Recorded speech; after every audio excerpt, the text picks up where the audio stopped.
Tenth truth. The gate of wisdom, grace, mercy, and justice, the manifestation of the names of all wise, generous, and merciful. Is it at all possible that the glorious possessor of all dominion in this impermanent hospice of the world, in this transient place of testing, in this unstable showplace of the earth, so manifest a wisdom, so evident a grace, so overwhelming a justice, so comprehensive a mercy, is it at all possible that in his realm,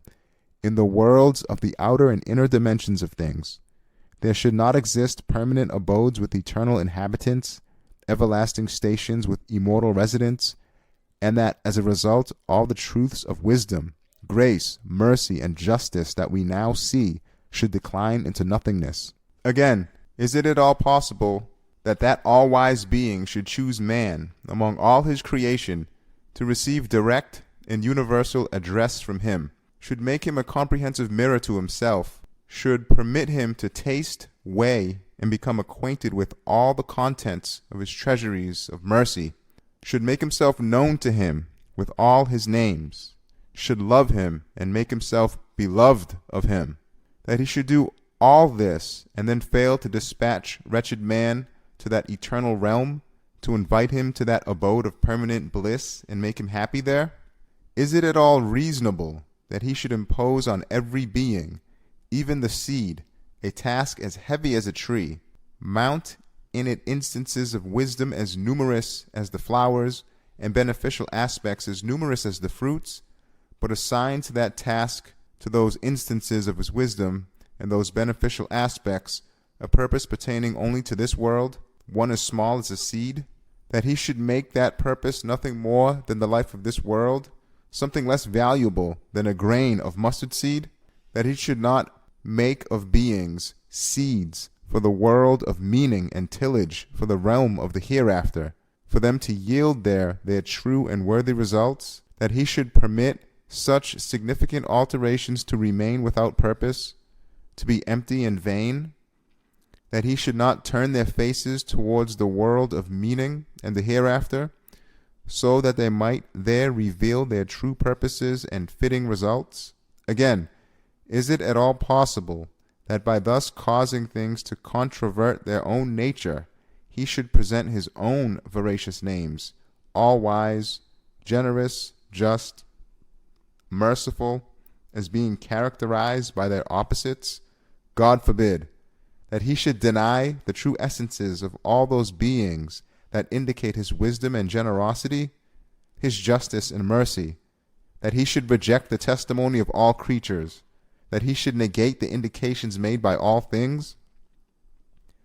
Can intelligence at all accept that God should impose on man and his senses duties as numerous as the hair on his head,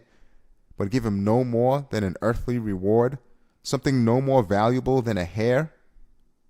That he should act meaninglessly in a fashion contrary to his true justice and opposed to his true wisdom?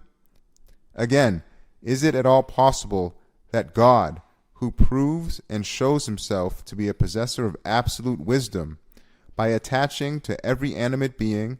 or even to every member like the tongue, indeed to every creature, instances of his wisdom and sources of benefit as numerous as the results and the fruits he has attached to a tree? Is it at all possible that he should fail to bestow of himself the greatest of all instances of his wisdom, the most significant of all sources of benefit, the most necessary of all results, that which makes his wisdom into wisdom, his blessings into blessings, his mercy into mercy, the source and aim of all of his wisdom, bounty, mercy, and beneficence, eternity, the meeting with him in the hereafter and everlasting bliss? Were he to abandon these, he would plunge all of his doings unto utter pointlessness and cause himself to resemble a being who constructed a palace,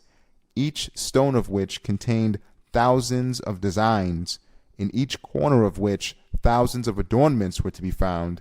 and in each part of which thousands of precious household instruments and tools were provided, but failed to build a roof over it, so that everything rotted and was needlessly destroyed. No, by no means can this be true. From absolute goodness comes forth goodness, and from the possessor of absolute beauty comes forth beauty. So too, nothing devoid of purpose can emerge from the possessor of absolute wisdom. Whoever in his imagination embarks on the ship of history and sets sail for the past will see dead stages, places, gatherings, and worlds as numerous as the years, and each like the stopping place that is the world, the field of trial, the gathering of creation that we now see. In form and quality, they are different from each other, but they resemble each other with respect to their orderliness, their wondrousness, and the fashion in which they display the power and wisdom of the Maker. In those impermanent stopping places, those transient fields, those fleeting gatherings, he will also see the orderly workings of so manifest a wisdom, the indications of so evident a beneficence, the signs of so imperious a justice, the fruits of so comprehensive a mercy, that he will know of a certainty, unless totally devoid of perception, that a more perfect wisdom than that which he beholds is inconceivable, that a beneficence more beauteous than that the signs of which he observes is impossible, that a justice more glorious than that the indications of which he sees cannot exist, and a mercy more comprehensive than that the fruits of which he sees is unimaginable. If to suppose the impossible, there were no permanent abodes, lofty mansions, everlasting stations, and eternal abodes, with their eternal residence, God's joyous servants in the realm of that eternal monarch who disposes all affairs and who constantly is changing the hospice and its inmates, then it would be necessary to reject the true essences of wisdom, justice, beneficence, and compassion, those four powerful and universal spiritual elements that are like light, air, water, and earth, and to deny their existence, even though they are as apparent as that of the external elements. For it is plain that this impermanent world and its contents cannot be a complete manifestation of their true essences. If there is no other place, somewhere else, where they can be manifested fully, it then becomes necessary, with a lunacy like that of the man who denies the existence of the sun, even though he sees its light filling the day, to deny the wisdom that we can see in everything in front of our eyes, to deny the beneficence that we can observe in our own souls and in most other things, to deny the justice the signs of which appear so strongly, and to deny the compassion we see everywhere in operation. It follows in turn that we must regard as a foolish prankster, a treacherous tyrant,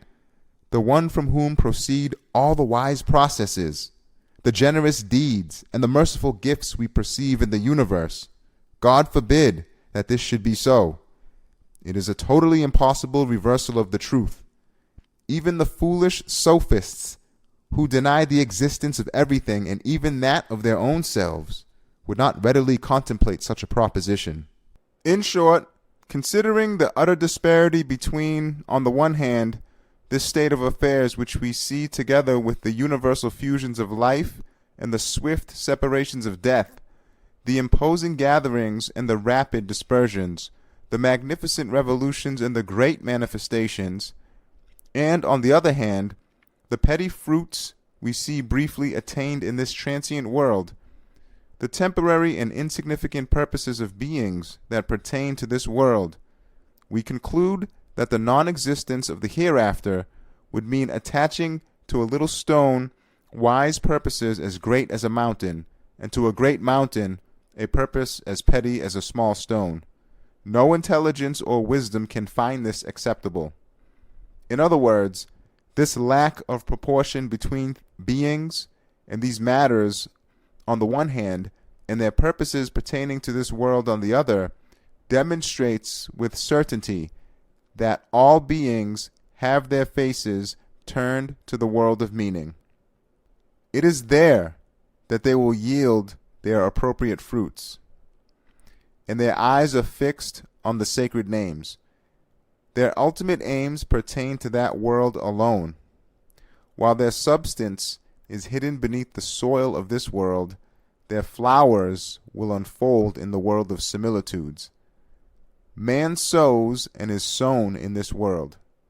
in accordance with his capacity. The harvest is gathered in the hereafter. If you look at the aspect of things that is turned towards the divine names in the hereafter, you will see that each seed, a miracle of power, has an aim as vast as a tree. Each flower, which is like a word of divine wisdom, has meanings as numerous as the flowers on a tree. And each fruit, a wonder of God's workmanship, and a poem dictated by his mercy, has wise purposes as numerous as the fruits of a tree. As for the fruit serving us as sustenance, it is merely one out of those many thousand wise purposes. It fulfills its purpose, expresses its meanings, and dies, being buried in our stomach. Since these transient beings yield eternal fruits in another place, leave their permanent forms of themselves, and express their everlasting meanings, since they engage in ceaseless glorification of the Maker, and since man becomes man by perceiving these aspects of things that are oriented to the hereafter, thus finding his way to eternity by means of the transient. Since all of this is true, there must be some other purpose for all these beings that are cast around between life and death, that are first gathered and then dispersed. There is no error in this comparison. The above-mentioned state of affairs resembles circumstances formed and arranged by way of imitation and representation.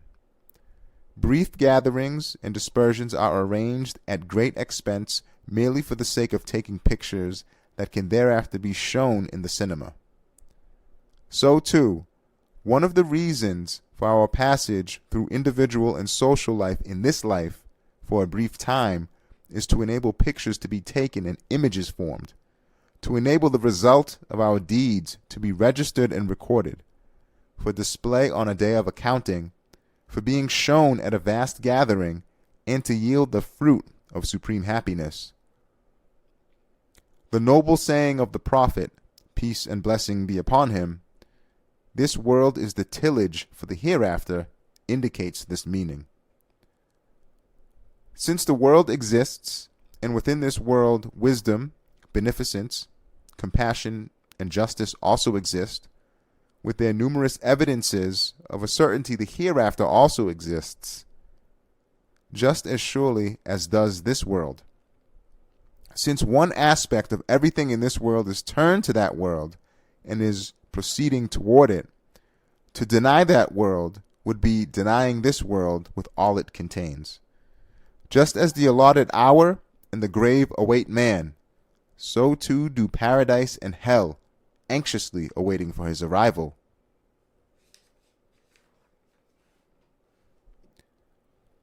Eleventh truth: the gate of humanity and the manifestation of the name of truth. Is it at all possible that God Almighty, he who is worshipped by right, should create man within creation as the most significant of all of his servants with respect to his absolute dominicality and with respect to his universal dominicality in all of his realms? That he should make him the most thoughtful recipient of his glorious address, the most comprehensive mirror to the manifestation of his names, that he should create him as the most beautiful miracle of his power in the fairest of forms, in order to receive the manifestation of the greatest name, as well as that quality of the greatest name inherent in the other names, in order for him to assess and perceive the contents of his treasuries of mercy, that he should make him an investigator of secrets equipped more than any other creature with balances and instruments, and he should make him the most needy of all creatures with respect to his infinite gifts, the one suffering most from annihilation and the one most desirous of immortality, that he should make him the most delicate, the poorest and neediest of animals, most wretched and subject to pain in his worldly life, but most sublime in disposition, in the highest of forms and characters, is it possible that God Almighty should do all this with man and not send him to the eternal realm for which he is suited and fitted, and for which he is longing? Is it possible that he should thus negate the whole essence of humanity, act in a manner totally contrary to his own veracity, and perform an act of injustice that the eye of truth must deem ugly? Again, is it at all possible that he who rules justly, whose mercy is absolute, should bestow on man such a disposition that he took up the supreme trust, from which the heavens and mountains both shrank, in order to measure and know, with his slight and petty measures and crafts, the all-encompassing attributes, the universal workings, and the infinite manifestations of the Creator, that he should create him as the most delicate, vulnerable, weak, and powerless of beings, while yet entrusting him with the regulation of all the vegetal and animal life upon earth, and causing him to intervene in their modes of worship and glorification of God, that he should cause him to be a representation in miniature of his cosmic processes, that he should cause him to proclaim his glorious dominicality to all beings, in word and deed, that he should prefer him to the angels and give him the rank of vicegerent? Is it at all possible that God should bestow all of this on man and not give him eternal bliss, the purpose, result, and fruit of all of these duties, that he should cast him down to low degree as the most wretched, ill-fortuned, humiliated, and suffering of all his creatures, or that he should make of intelligence a gift from his own wisdom, and a most blessed and luminous tool for the attainment of happiness, an inauspicious and somber tool of torment for that wretch, thus acting in total contradiction to his absolute wisdom and in opposition to his absolute mercy? No, it is by no means possible. In short, just as we saw by looking at the identity papers of an officer in our comparison, that his rank, duty, wage, instructions, and equipment prove that he exists not for the sake of some temporary battlefield, but rather that he is proceeding to some permanent kingdom, for the sake of which he is exerting himself, so too those to whom truth and certainty have been unveiled are unanimously agreed that the subtleties inscribed in the book of man's heart, the senses written down in the notebook of his intellect, the equipment contained in his essential character, are all turned towards eternal bliss. They have been given to man and fashioned in accordance with this ultimate goal. For example, if one servant and illustrator of the intellect, called the imaginative power, is told that you can have 1,000,000 years of life and rule over the world, but in the end you shall become nothing, it will react with sorrow instead of pleasure, unless deceived by vain fancy and the interference of the soul. The greatest of transient things cannot then satisfy the smallest faculty of man. It is then this disposition of man, his desires extending to eternity, his thoughts that embrace all of creation, and his wishes that embrace the different varieties of eternal bliss, that demonstrates he has been created for eternity and will indeed proceed to eternity. This world is like a hospice for him, a waiting room for the hereafter. 12th truth: the gate of messengerhood and revelation, and the manifestation of in the name of God, the merciful, the compassionate. Is it at all possible that errant doubts, no stronger than the wing of a fly, could close the path to the hereafter and the gate to paradise that have been definitively opened by the most noble messenger, peace and blessings be upon him, with all of his might, relying upon the power of his 1,000 certified miracles as well as the thousands of decisive verses of the all-wise Quran, a book miraculous in 40 different ways? That messenger whose words are affirmed by all of the other prophets, relying upon their own miracles, whose claim is affirmed by all of the saints, relying upon their visionary and charismatic experiences, and to whose veracity all of the purified scholars bear witness, relying upon their investigations of truth? From the previous truths, it has become apparent that resurrection is so firmly rooted a truth that not even a power capable of lifting up the globe, breaking it, and casting it aside could shake it. For God Almighty himself affirms this truth in accordance with the meaning of all his names and attributes. His noble messenger confirms it with all of his miracles and evidences. The all-wise Quran establishes it with all of its truths and verses. And the cosmos itself bears witness to it with all the creational signs it contains and all the wise processes that take place within it.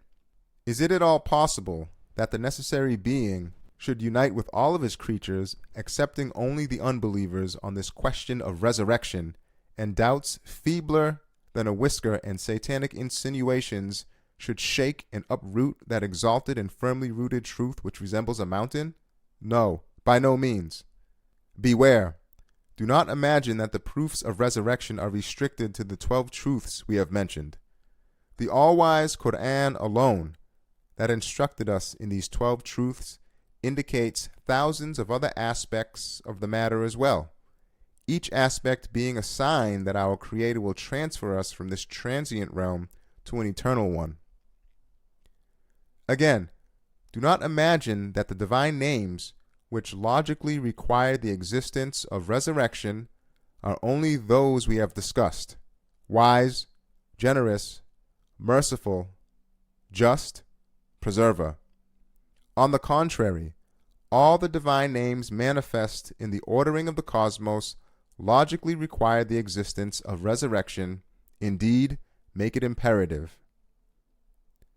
Do not imagine either that the creational signs indicating resurrection are confined to those we have mentioned above. On the contrary, in the majority of beings, there exist different aspects and qualities that are like curtains opening to the right and the left. One aspect bears witness to the Maker, and the other aspect indicates resurrection. For example, the beauty of man's being, fashioned as he is in the fairest of forms, demonstrates the existence of the Maker, while at the same time the fact that together with his comprehensive abilities, lodged in that fairest of forms, he soon declines and dies, demonstrates the existence of resurrection. Sometimes, if one looks at the same aspect in two different ways, one sees that it demonstrates the existence both of the Maker and of resurrection. For example, if one looks at the wise ordering, the just balance, the gracious adornment, and the merciful favor inherent in most things, they are seen to demonstrate that they proceed from the powerful hand of a wise, generous, just, and merciful Maker. So too, if one looks at the brief and insignificant life of the transient beings that are the manifestations of these qualities, despite their power and infinitude, the hereafter appears before one. In other words, all things silently recite and cause others to recite, I believe in God and the last day.